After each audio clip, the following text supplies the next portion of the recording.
তুমি জব করলা না? আমি বলছি যে স্যার আমি এখানেই থাকি, গানটা নিয়েই থাকি। ঠিক আছে থাকো। তো মাত্রা শরীরের চর্চা কেন্দ্র শুরু করলাম। তো আমরা গরিবুল একটা শাখা করার চেষ্টা করছিলাম। সেটা তখন আওয়ামী লীগ ক্ষমতা আল্লাহ আমাদের বলতো যে মেহেদী ভাই একটা কাজ করবেন, যেহেতু আপনি ঢাকায় কাজ করতেছেন আমাদের তিতাসের একটা করার দরকার। কারণ আপনি শুধু দেশের বাইরে দেশে সারা বাংলাদেশে ঘুরবেন, আমরা তিতাসের সন্তান, আপনি তিতাসে কিছু দিবে তখন হবে না। তিতাসে কিন্তু আমাকে মুসলিমে কিছু লোক ছাড়া কেউ চিনে না। চিত্ত মাহবুব ভাই, চিত্ত মাজার ভাই, চিত্ত মির্জা সিরিফ ভাই, চিত্ত ওসমান ভাই, তারা চিত্ত ভাই জানি গান গাই, আর চিত্তে বিকাল ভাই, তাও অনুজনের মাধ্যমে। তো আমি যে গান গাই তিতাসের, আর ইকবাল ভাই জানতো বা এই বসে বসে ভাই জানতো যে আমি গান গাই টেলিভিশনে। আর কেউ আমার চিনতো না, মুসলিমে কিছু লোক ছাড়া কেউ চিনত। তো আমি বলছি ঠিক আছে আমি শুরু করে দিই। তো গরিবপুর করার পরে পোস্টারিংও হয়েছে গরিবপুর বাজারে। এটা মতিন ভাই পোস্টারিং করছিল। তো হুট করে মতিন ভাই আমার একদিন বলতেছে মেহেদী ভাই এত এক হুজুর তো আমার ধরছে। কি কয় হুজুরে? হুজুরে কয় মিয়া তুমি গান বাজনা শুরু করবা, তাও গরিবপুর বাজারে তুমি একটা একাডেমি রাখছো, তোমার নাম দেওয়া, তোমার ফোন নাম্বার দেওয়া, ভাই আমার তো ধমক। একটা পর একটা আমার ধমক দিল। সেটাও কি গরিবপুর বাজার মসজিদের ইমাম সাহেব ধরছে আমারে, ভাই আমি কি করুন কর। আমি কই ভাই আপনি কি করবেন? হুজুরি যে বলে যে হুজুরে সুরা ফাঁকে পরে সুর দিয়ে পরে কহ, হুজুরি কবে যে আপনি সুরটা পাইলেন কই? এই যে সুর দিয়ে কোরআন তেলাওয়াত করে, আল্লাহ পাক বলছে যে তুমি সুর দিয়ে কোরআন তেলাওয়াত করো। যে সুর দিয়ে কোরআন তেলাওয়াত করে আল্লাহ পাক তাকে পছন্দ করে, ভালোবাসে। যে আল্লাহ পাক নিজেই বলছে যে কোরআনটা করো সুর দিয়ে। সুরটা কোথেকে আসবে? হ্যাঁ আমি যদি গান করে গাঁজা খাই, মদ খাই, মাগিবাজি করি সেটা ভিন্ন কথা, এটা তার ব্যক্তিগত ব্যাপার। কিন্তু গান তো আল্লাহ পাক নিষেধ করে নেই করার জন্য। নিষেধ করছে মতিবাদী এত কিছু বুঝেন। আমার তো ভাই আপনি কি মাদ্রাসায় পড়ছেন? আমি ভাই আমি মাদ্রাসায় পড়ছি, কমিউনিটি পড়ছি, আলিয়াতেও পড়ছি, স্কুলে পড়ছি, ইউনিভার্সিটিও শেষ করছি। আচ্ছা তো গেল। এরপরে এই গত 1 বছর আগে আমি ঢাকাতে একটা প্রোগ্রাম করি, এই মাত্রা সম্মাননা প্রোগ্রাম করার পরে। তো সেখানে সাইড ভাই ছিল আমাদের তিতাসের, বিলাল ভাই দাওয়াত ছিলাম, বিলাল ভাই যেতে পারেন একটা কাজে। তো আমাদের তিতাসে কিছু লোক ছিল তাদেরকে আমি সম্মাননা দিচ্ছি বিভিন্ন ক্যাটাগরিতে। তো এখন সচিবালয়ে আমি একদিন বসা হুট করে আপনার নৌপরিবহন মন্ত্রণালয়ের সচিবের ওনার গান আমি গাই। তো আমি বলতেছি ভাই আপনি যদি আমাকে সাহস দেন, সচিবকে বলতেছি আপনি যদি আমাকে সাহস দেন তাই আমি একটা প্রোগ্রাম করতে চাই। কিসের প্রোগ্রাম? প্রতিভার খোঁজে। আমি বলছি প্রতিভার অন্বেষণে। তো সে আমাকে বলতেছে না প্রতিভার অন্বেষণে তুমি দিও না, প্রতিভার খুঁজে দাও। কারণ অন্বেষণের শব্দটা সবাই বুঝবে না, তুমি প্রতিভার খুঁজে দাও। তো কি কি আইটেম আপনার যেতেছে? আমি বলছি যে চ্যানেল আইটেম আছে শুধু গান দিয়া। ক্লোজারকে আমরা গান গাইছি শুধু গান, কিন্তু আমি চেয়েছি যে গান, কবিতা আবৃত্তি, আমরা এবং পবিত্র কোরআন তেলাওয়াত সেখানে থাকতে।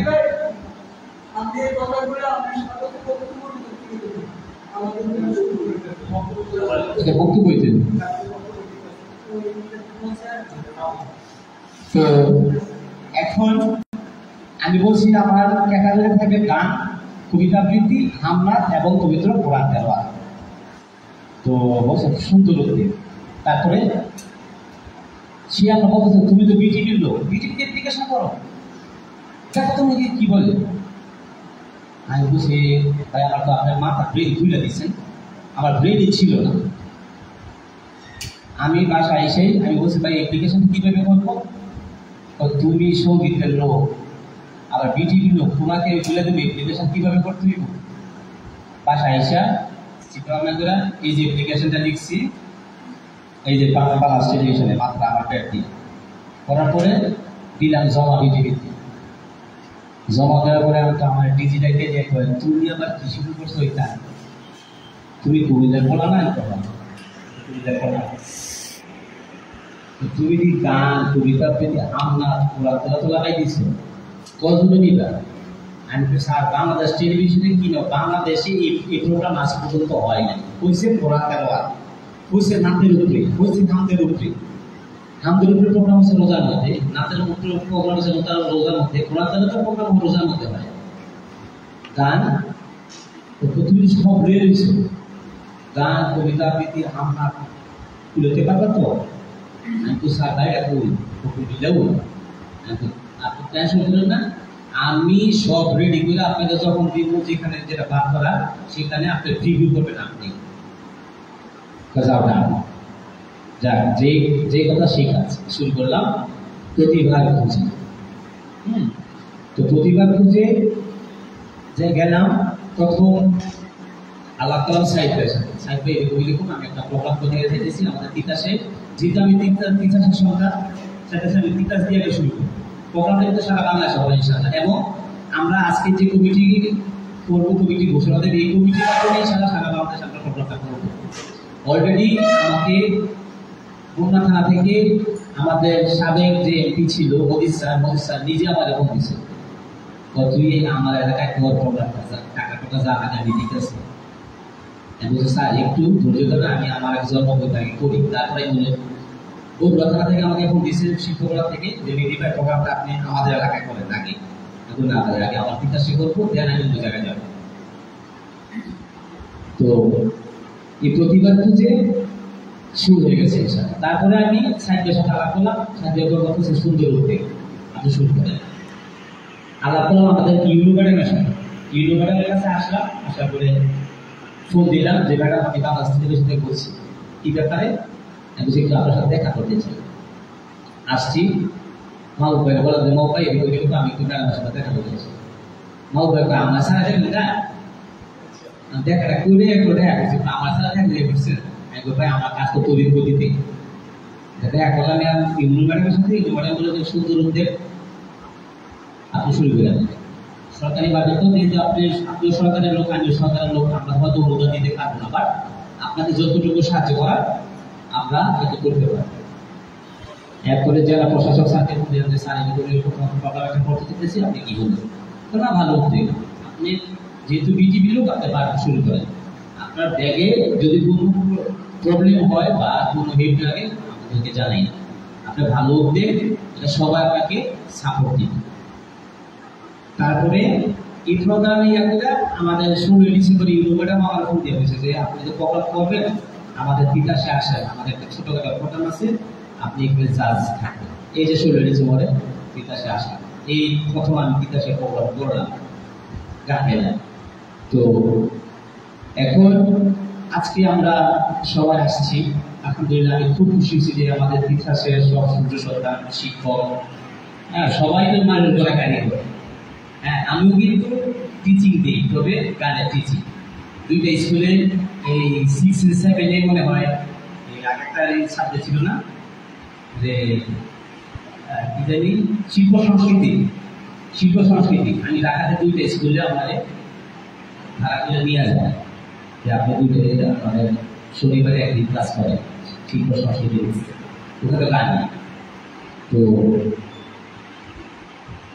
আমি আসলে খুব আবেগপ্রবণ লোক শিল্পীরা কিন্তু আসলে আবেগপ্রবণ হয় যে আপনাদেরকে দেখি আমি তো আসলে কথা বলার লোক না স্টেজে আমি নাচাইতে পারি গাইতে পারি বা কথা বলতে পারি না কোনো রাজনীতির ব্যক্তিত্ব আমি না যে আমি রাজনীতির কথা বলবো তবে আমরা প্রতিবার খোঁজ দিয়ে শুধু আমাদের তিতাস না আমরা সারা বাংলাদেশে একটা ঝড় তুলব সেভাবে প্লেন নিয়ে কাজ করতেছি সারা বাংলাদেশে বলতে হবে যে প্রতিবার খোঁজে একটা প্রোগ্রাম এবং এই প্রোগ্রামের মাধ্যমেই শুধু বাংলাদেশ না সারা বিশ্ব আমাদের তিতাসকে চিনবে সারা বিশ্ব আমাদের তিতাসকে চিনবে আসসালামু আলাইকুম ভাই ভাই আসেন তো আমাদের মাজার ভাই আমার খুব প্রিয় বড় ভাই মাজার ভাই অনেক অনেক ধন্যবাদ মাজারে আসার জন্য তো আজকে আমরা আজকে এই প্রোগ্রামের যে এজেন্ডা সেটা হলো আমি আপনাদেরকে বলবো আপনারা শুধু আমাকে লাইক দিবেন যে আমরা আজকে ফর্মের কথা বলবো যে আমরা যখন প্রোগ্রাম যখন করবো যখন একটা ফর্ম ফ্রিতে ছাড়ি সেটা কিন্তু মূল্য থাকে না। তো আপনারা বলবেন যে ফর্ম কত টাকা নির্ধারণ করা যায়। একটা দুটো হলো আমাদের 9টা ইউনিয়ন, 9টা ইউনিয়নের আমরা 9টা দিন 9 দিনে অডিশন করব।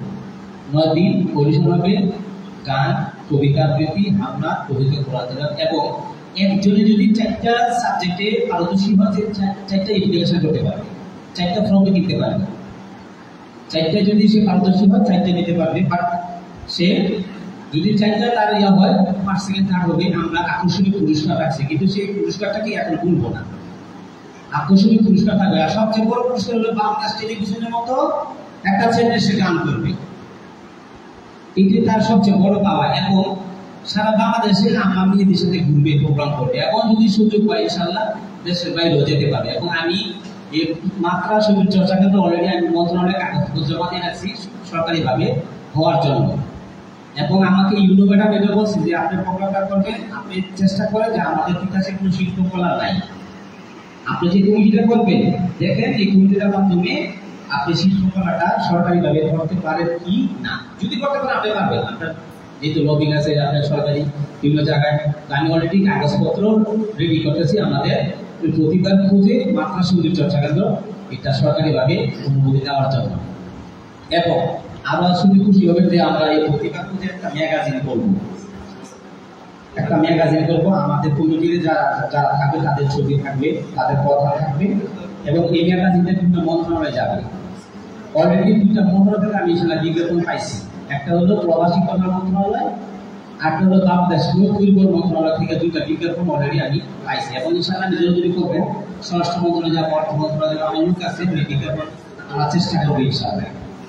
আর ফর্ম কত করা যায় একটা, আর কোন দিন কোন ইউনিয়ন পরিষদে করা যায় এটা, এবং ফর্মের মূল্য কত রাখা যায় এটা, কোন দিন কোন ইউনিয়ন করবো। এবং আমরা প্রত্যেকটা ইউনিয়ন থেকে একজন করে প্রধান অতিথি রাখবো, তাকে আমরা সম্মাননা দিব।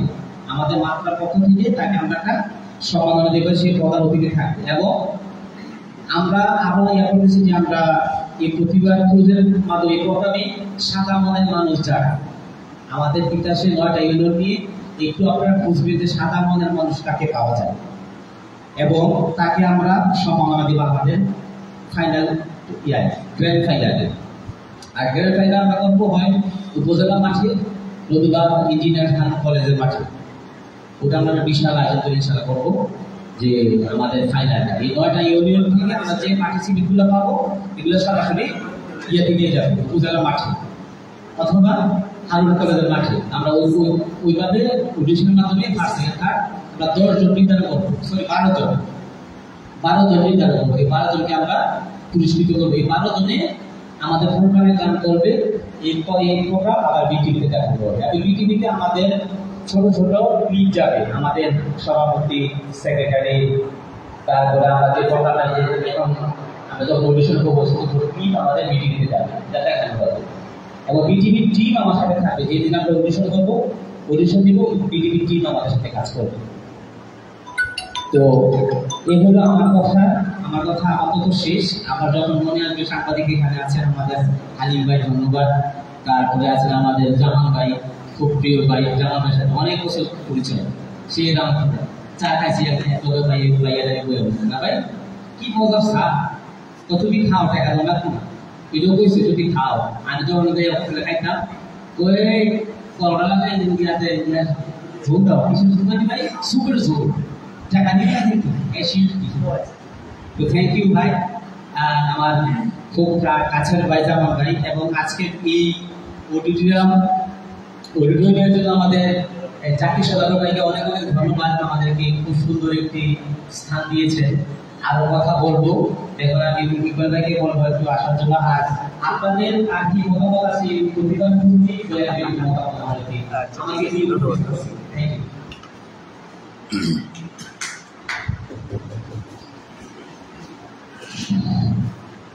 ধন্যবাদ মাহাজুরা স্যার থেকে আমার প্রতিবার সংগঠনের সুন্দরভাবে বিশ্লেষণ করার জন্য। আসলে প্রতিবার খুঁজে সংগঠনটি আসলে একটি ব্যতিক্রম ধর্মী সংগঠন। আমাদের দেখা যাচ্ছে যে আমরা দেখতে পাচ্ছি বেশ কয়েক বছর আগে রোজা দুবাকে হচ্ছে বাংলাদেশ, এইটি একটি খুব একটি জনপ্রিয় একটা অনুষ্ঠান ছিল। দেখা যাচ্ছে যে সালমা যে মেয়েটা প্রতিবার খুঁজে সারা বাংলাদেশ সারা বিশ্বে যাকে চিনেছে, একটা সাধারণ একটা ফ্যামিলি মেয়ে, এই মেয়েটাকে প্রতিবার খুঁজে একটা বিশ্ব তারকা বনে গিয়েছে। ঠিক তদ্রুপ আমাদের প্রত্যেকেরই আমাদের গ্রামে গঞ্জে আনাচে অনেক প্রতিভাবান ছেলে মেয়ে আছে, আসলে তারা এগুলো বিকশিত করার সুযোগ পাচ্ছে না। আমাদের আশা ও বিশ্বাস এই সংগঠনের মাধ্যমে আমাদের বিভিন্ন প্রতিভা যেখানে লুকিয়ে আছে সেই প্রতিভাগুলোকে খুঁজে বের করি, যদি আমরা তাদেরকে বিকশিত করতে পারি, তাহলে আজকে আমাদের এই মাত্রা সঙ্গীত এই সংগঠনটি পূর্ণতা হবে এবং সফলতা লাভ করবে। আমি এখন বক্তব্য রাখার জন্য সফির অনুরোধ করছি, হোমনার তথা কুমিল্লার কৃতি সন্তান, বাংলাদেশ বেতার একটি শিল্পী, বিশিষ্ট ব্যাংকার, আমাদের সকলের পরিচিত জনাব আহমদুল্লাহ ভাইকে আমি বক্তব্য রাখার জন্য সফির অনুরোধ করছি।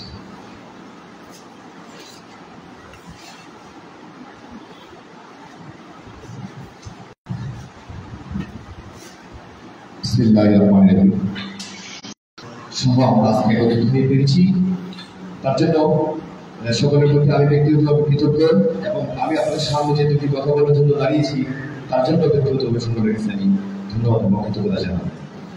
প্রতিবার খুঁজে আসলে দেখা যাচ্ছে বর্তমান সময়ে গ্রাম বাংলায় স্কুল কলেজে অনেক প্রতিভা ছোট শিল্পী, ক্ষুদ্র শিল্পী, দেখা যাচ্ছে অনেক কৃষক, অনেক রিক্সাওয়ালা তারা সঙ্গীত করে, কিন্তু তাদের যে প্রতিভা স্বাক্ষর প্রতিভাকে প্রচলিত করার মতো তার কোনো পথ হচ্ছে না, তার কোনো পথ ঘাট জানে না কিভাবে তার প্রতিভাকে বিকশিত করা যাবে। যেখানে তারা নিজেদের প্রতিভাকে বিকশিত করার চেষ্টা করার জন্য এগিয়ে যাবে, সেখানে আমরা অর্থাৎ মাত্রা সঙ্গীত শিল্পী, সঙ্গীত চর্চা কেন্দ্র নিচে উঠতে গিয়েছে, তাদেরকে আমরা খুঁজে বের করে এনে তাদের বিকাশ ঘটাবো।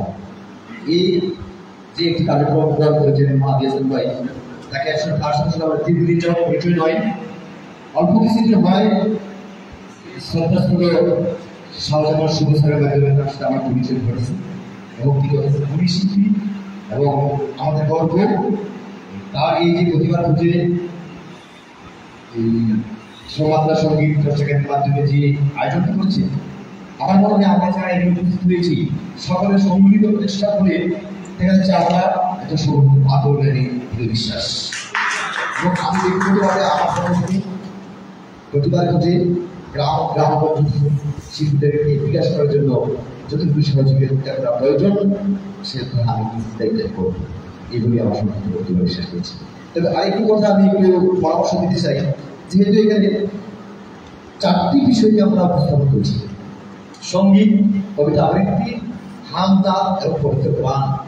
কোরআনের সাথে সাথে আজান যদি সংযুক্ত করা হয় তাহলে আমার মনে হয় যে এটা সবগুলো পরিপূর্ণতা পাবে, কারণ আজানের সুমধুর ধ্বনি পদ্ধতি আমাদের ইসলামটা আসলে আমরা প্রতিদিন আজানের ধ্বনিটা শুনি এবং এটা সংযুক্ত করা যায় কিনা সেটা আমি সকলের কাছে ধন্যবাদ সবাই।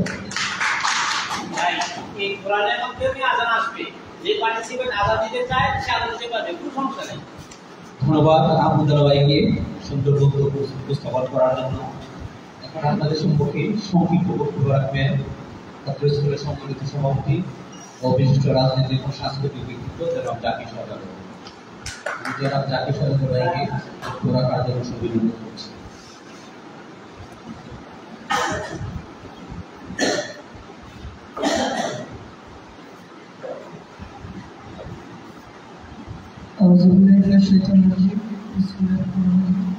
প্রতিবার খুঁজে আজকে অনুষ্ঠানে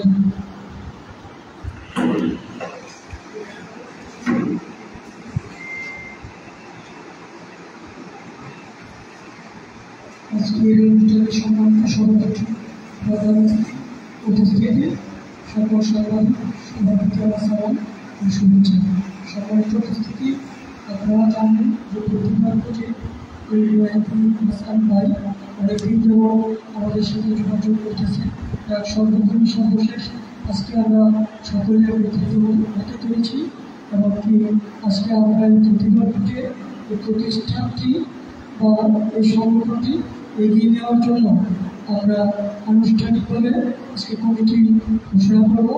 তো আপনারা সবাই এসছেন, এই জন্য স্কুলের পক্ষ থেকে এই জন্য আমার পক্ষ থেকে আবারও শুভেচ্ছা এবং সালাম। আর সম্মানিত উপস্থিতি, এখানে বলা হয়েছে যে প্রতিবার পুজো যে 4টা বিষয় এসেছে, যে আরেক বাচ্চার একটি বিষয় এখানে দেখেছেন, এটা করবেন। এই আগামী দিনে আমরা এই অনুষ্ঠানটাকে বিশালভাবে প্রচারণা করতে চাই এবং ভালোভাবে করতে চাই। আমার পক্ষ থেকে আমি সর্বোত্তম চেষ্টা করব এবং সবাইকে এটা কমিটি হওয়ার পরে করব।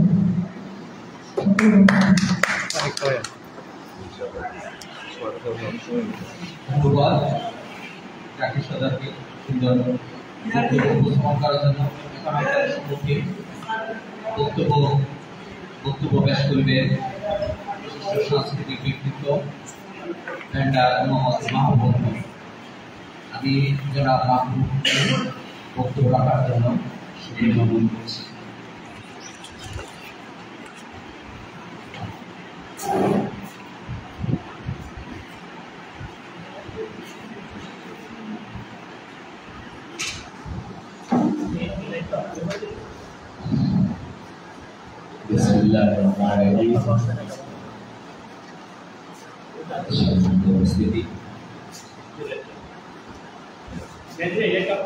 আজকে আমরা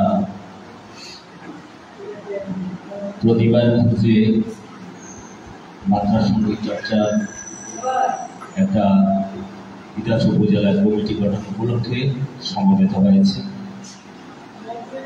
প্রিয় সুধী, আর এই প্রতিষ্ঠান এই সংগঠনের প্রধান সমন্বয়ক বন্ধুবর মাহাদি হাসান, তিনি দীর্ঘদিন বাংলাদেশ বেতার এবং বাংলাদেশ টেলিভিশন সঙ্গীত পরিবেশন করেন। পাশাপাশি তিনি বৃহত্তর কুমিল্লা, দাউদকান্দি, তিতাস, মেঘনা সংগঠন মেধার বিকাশের একজন প্রথম পর্যায়ের সদস্য। উপস্থিতি, আজকে এই সভার সম্মানিত বিশেষ অতিথি জনাব গাজী মাজারুল ইসলাম। তিনি আমার মেধার বিকাশ সমাজ কল্যাণ সাহিত্য সাংস্কৃতিক সংগঠনের একজন স্থায়ী কমিটির সদস্য এবং বিগত নির্বাচনের প্রধান নির্বাচন কমিশন এবং এই অঞ্চলের একজন সাংস্কৃতিক এবং ক্রীড়া ব্যক্তিত্ব। তাইকে আমাদের অনুষ্ঠানে অংশগ্রহণ করার জন্য অভিনন্দন জানাই। উপস্থিত আছেন বশির আহমেদ বাই, প্রধান শিক্ষক, লালপুর হাই স্কুল। তিনিও একজন শিক্ষা এবং সংস্কৃতির ব্যক্তিত্বের অধিকারী। উপস্থিত আছেন এম এ জামান, সভাপতি, Bangladesh crime reporter association, Titas উপজেলা শাখা। উপস্থিত আছেন জনাব হালিম সৈকত, সাধারণ সম্পাদক, Bangladesh crime reporter association, Titas উপজেলা শাখা। এবং উপস্থিত আছেন জনাব বিলাল হোসেন, সাবেক সাধারণ সম্পাদক, ছাত্রদল, তিতাস উপজেলা শাখা। উপস্থিত আছেন এইচ এম জাকির সওদাগর, যুগ্ম আহ্বায়ক, জাসাস, বাংলাদেশ জাতীয়তাবাদী সাংস্কৃতিক সংগঠন জাসাস এর কুমিল্লা উত্তর জেলা এবং উপস্থিত আছেন শামসুল হক সুমন, যিনি consultant Titas health complex ICT বিভাগের। পাশাপাশি আরো অনেকে উপস্থিত আছেন। যাই হোক, আমি যেটা বলতে চাই, মাত্রা সঙ্গীত চর্চা আমাদের সঙ্গীতাঙ্গনের গোড়ার দিকে একটা মূল ভিত্তি বলে মনে করি আমি। কারণ বর্তমান সময়ে সঙ্গীতকে অনেকভাবেই প্রদূষিত করা হয়েছে। হিন্দি, ইংরেজি, নানান ভাষার সংমিশ্রণে আমাদের বাংলা ভাষা এবং বাংলা সঙ্গীতকে প্রদূষিত করা হয়েছে।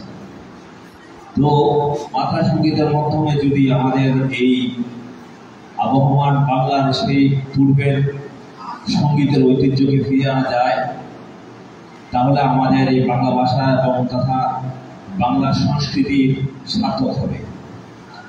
বন্ধুগণ, একটা বর্তমান সিচুয়েশনে আমাদের বাংলাদেশ সমাজ ব্যবস্থা তথা সঙ্গীত আঙ্গন একটা রেভলিউশন হচ্ছে, পরিবর্তন হচ্ছে। সেই পরিবর্তনের শুরু হয়েছিল 5ই আগস্টের মাধ্যমে। কারণ একটা সময় ছিল বাংলাদেশের সঙ্গীত চর্চা এবং ইসলামিক চর্চা, বিভিন্ন যারা জাতিগোষ্ঠীর বিদ্যমান রয়েছে বাংলাদেশে, তাদের নিজ নিজ সংস্কৃতি এবং ধর্ম চর্চার জন্য বাধা হতো। সেই অবস্থার সমাপ্ত ঘটেছে আমাদের বিগত সময়ে ছাত্র জনতার আন্দোলনের মাধ্যমে 5ই আগস্টে। তো বন্ধুগণ, আমরা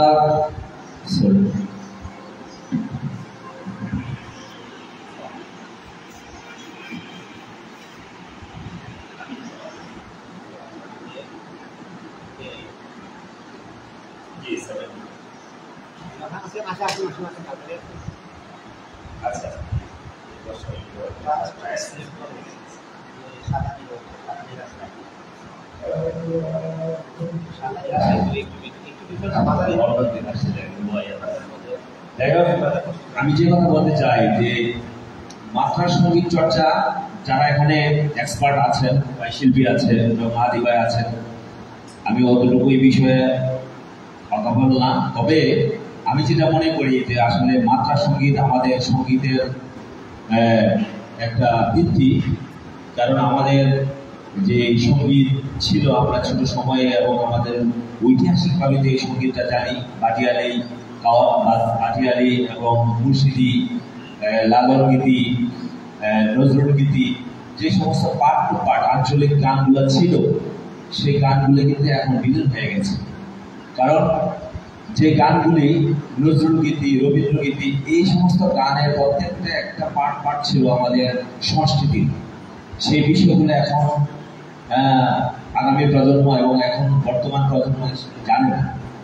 তো আমি বিশ্বাস করি এই মাত্রা সঙ্গীত চর্চার মাধ্যমে আমরা যদি সেই আমাদের সঙ্গীতের গোড়ার অংশটুকু তুলে ধরতে পারি আগামী প্রজন্মের জন্য, সেটাই আমাদের সার্থক।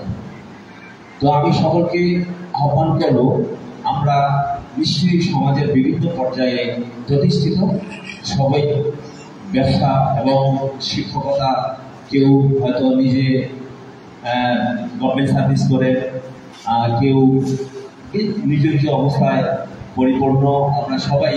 তারপরেও আমরা এই সমাজের বাহিরে নেই, আমরা এই সংস্কৃতির বাহিরে নেই।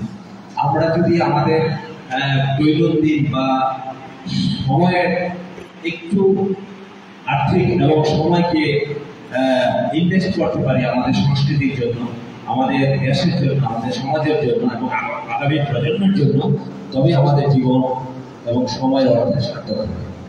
তো বন্ধুগণ, আমি আপনাদেরকে জোরালো আহ্বান করবো, বিষয়ে আসলে ডিসকাস হবে, কিভাবে কমিটি হবে এবং কিভাবে কাজ হবে আমাদের এই উদ্যোগে। মাহাদি হাসান ভাই যেহেতু উদ্যোগ নিয়েছেন, তিনি প্রায় আজকে 1.5 বছর বা 2 বছর যাবত এই বিষয়টা নিয়ে আমার সাথে আলোচনা করেছে। তো আমি ওনাকে বলছি যে ঢাকাতে কিছুই হবে না, আপনি দেশে আছেন, যেহেতু দেশে এখন ভালো প্ল্যাটফর্ম আছে, কাজ করার জন্য ভালো সুযোগ আছে। আমি অবশ্য বলেছি আগে যে আমি মেধাবী বিকাশ সমাজ কল্যাণ সাহিত্য সাংস্কৃতিক সংগঠনের সাথে 2003 সাল থেকে মধ্যবর্তী কাজ করে যাচ্ছি। এখানে গাজী মাজারুল ভাই উনি আমাদের সাথে কাজ করেন। আমার বর্তমান কমিটির উনি স্থায়ী কমিটির প্রথমে মেম্বার, মাহাদি ভাই কার্যকরী পরিষদের মেম্বার, আমি সহসভাপতি আছি। গত কমিটিতে আমি সেক্রেটারি ছিলাম। যাই হোক, এখন সংস্কৃতিকে ধরে রাখার জন্য আমাদের আপনার চেষ্টা করতে হবে, কারণ সংস্কৃতির বাহিরে আমাদের কোনো অস্তিত্ব নেই। টাকা পয়সা অর্থবিত্ত এগুলো থাকবে না। সংস্কৃতির মাধ্যমে যদি আমাদের জীবনকে বা আমাদের একটা কাজ আমরা বহন করে দিয়ে যেতে পারি প্রজন্মের জন্য, সেটাই সার্থক। ধন্যবাদ সকলকে, আপনারা আপনাদের মূল্যবান সময় এখানে ব্যয় করার জন্য আবারও সকলকে উদাত্ত হওয়ার জন্য ধন্যবাদ।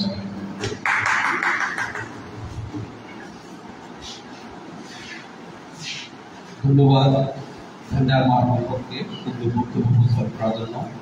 এখন আপনাদের সম্পর্কে সংক্ষিপ্ত বক্তব্য রাখবেন আমাদের ইতিহাস উপজেলার আইসিডি একজন দক্ষ কর্মকর্তা, স্কুলে স্থানান্তর পরিচালক এবং সমাজ অভিযানের সমাজকে তথ্য রাখার জন্য